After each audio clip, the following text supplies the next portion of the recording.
nimuhorane umukama. Ivyo dusoma mu njiri nyeranda nk'uko yanditse Mariko.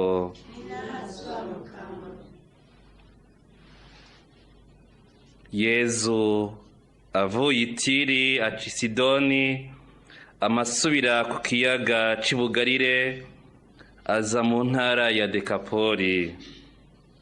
Baraheza bamuzanira umuntu atumva kandi w'ikiragi, bamusaba ngo amwubikeko ibiganza.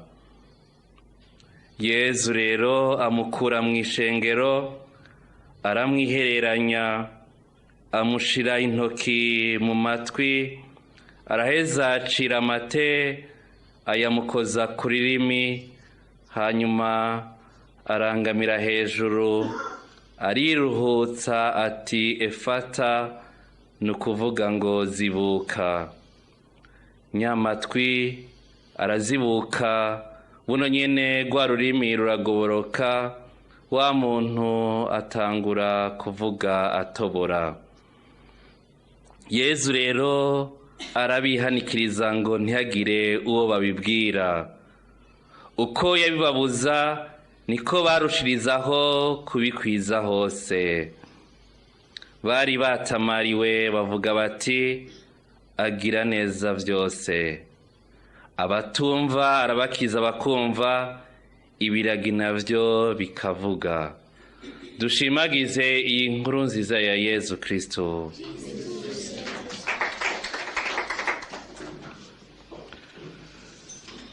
Bavukanye turacabandanye tuzirikana igitabo c'abami, aho twabona umwami Salomo atanguye gusaza, atangura kwikura mu rukundo rw'Imana, atangura kuzana ibigigwamana Yerusalemu, atangura kwimika ibigigwamana mu ngoro wiwe, eka ahimbara abagore biwe mu kubazanira ibimana vyabo ngo bashobore kubandanya babihereza amashikanwa.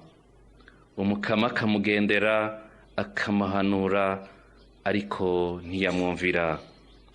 Bavukanye kenshi amagara make turayagwamwo, tukikura mu rukundo rw'Imana, tukaja kunuranura kure y'Imana, tukaja kurondera ibitaduha ubuzima, ariko biduha urupfu. Ico nshaka ko tuzirikana, twebwe umukama akigirira neza, tukaza mu ngoro yiwe, twebwe tucumva ubutumire bwiwe, tukaza kumuninahaza, umukama aca kuri twebwe ngo akiza abo bose. Umukama aca kuri twebwe ngo agirire neza abo bariko baramuvako, baja kushera no gusenga ibindi bigigwamana. Mwarumvise ko umukama amaze gushavura agashaka kumuhana, kuko imbabazi ziwe no kubw'umusavyi Dawudi yavuze ati sinzokugirira nabi igihe uzoba uri ku ngoma. Ivyo vyose umukama yabiretse kubera Dawudi. Natwebwe bavukanye, umukama agirira neza abiwacu, umuryango wacu, aciye kuri twebwe, twebwe tucumva ijwi ry'umukama, twebwe tukiza kumufukamira, twebwe tuza kumuninahaza. Aca kuri twebwe rero, akagirira imbabazi abo bamwikuyeko bakaja mu bigigwamana. Naho yavuze ko azohana umwana wiwe ari ku ngoma yiwe azotegwa, ubwami bwiwe bugacwamwo kubiri, naho ntiyamuhevye kubera umusavyi wiwe Dawudi. Yaramusigiye nk'uko twavyumvise uno munsi intara imwe, ngo umunsi urizi umukama azoce ngaha ashobore kumukiza. Ico tuzirikana rero bavukanye, nuko twebwe tuza mu ngoro y'Imana, twebwe bikunda ko dufukama, dutegezwa gufukama tugasabira abo bose bagiye kure y'Imana. Kubw'igisabisho cacu, kubw'ubugororotsi bwacu, umukama akabagirira impuhwe akabagendera. Naha twumvise muri gisoma tuko turazirikana uno munsi, aho ubwami bwa Israeli na Yuda butandukaniye, umukama atahevye umusavyi wiwe n'uruvyaro rwiwe, ariko yarusigiye intara imwe ngo umunsi urizina doce kuri iyo ngo ashobore kurokora bene Israeli. Natwe rero umukama araca kuri twebwe ngo ashobore kurokora abo twubakanye, abana bacu, umuryango wacu, kuko twebwe bikunda ko tuza gufukama mu ngoro y'Imana.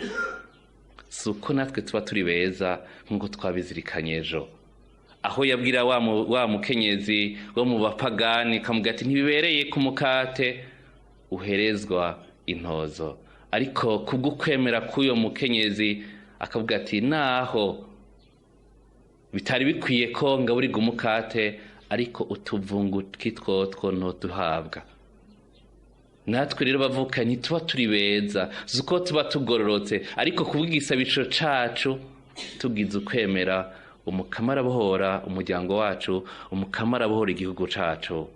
Naha mwumvise no mu gisomwa cuno munsi aciye muri iki gihugu c'abapagani, bumvise ko ari yeza, bumvise ko ari yeza haciye, hama bakamutakambira ati akize uyu muntu atumva kandi yari impumyi.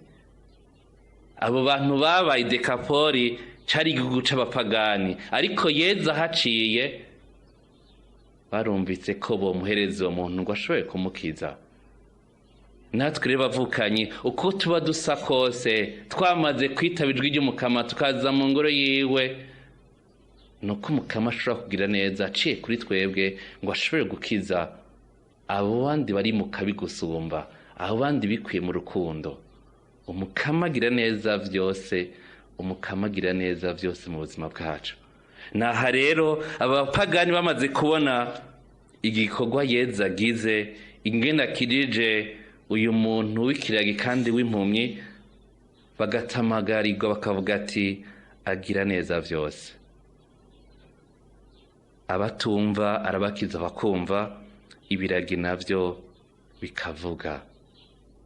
Uwo mukama rero twaje kunena haza abavukanyi, uwo mukama yatwakuye umwe wese mu izina ryiwe, arashaka ko twumva muri twebwe ko agira neza, agira neza iminsi yose. Urashobora kubona haba umugabo wawe, haba uruvyaro rwawe, haba ababanyi bawe, haba n'igihugu turimwo, byose vyaraheze, byose vyaraheze. Kumva ko atahana umukama yoca ngo amanire, kumva ko umukama novuga ntitwamaze kumusohora, ariko ni wagira ukwemera ukamenya ko umukama agira neza vyose, ko adukura novuga nti iyo twagiye kwangara canke ko atorekera umusavyi wiwe ngo herere mu cobo, ukavyemera n'umutima wawe wose.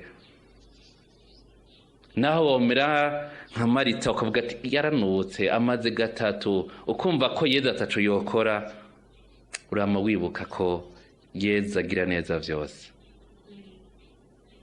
Urama wibuka ko atoreka ngo umusavyi wiwe ngo aherere mu cobo.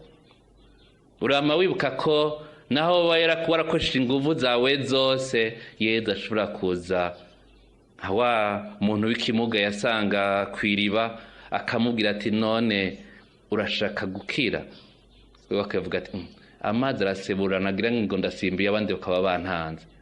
Yeza ati ndabikubwiye haguruka. Urashobora kubona ko mu gisabisho cawe ugira, mu myitwarariko yo ko usabira umuryango, umwitwarariko ko usabira igihugu atakigenda, ariko Yeza arashaka ko agira neza vyose. Nubirindi rero ufise ukwizigira, umukama uzobona ivyiza mu buzima bwawe. Tubandanye twisabira muri no kanyiranda y'imisa, muri no ndwi dusabira abagwaye, tubandanye tubasabira. Ufise ngumaze kuruha kubera gwarije wiwe, yatanguye kwihebura mu dusabisho twiwe, wisabira kubera ingwara afise ariko kamenga nta kigenda, urama wibuka ko umukama agira neza. Namba arindiriye, namba giteba, nuko azi impamvu abigirira n'igiti akirindiriye. Mugabo umukama ni wabohora, ni wakiza, ni wagira neza. Twisabire rero abavukanyi muri no kanyiranda y'imisa, kugira ukwemera ko Umukama agira neza iminsi yose. N'inyuma ya zera arakora, n'icafuye aragisubiza ubuzima, kuko n'Imana mu buzima bwacu ni rudasumbwa. Amen.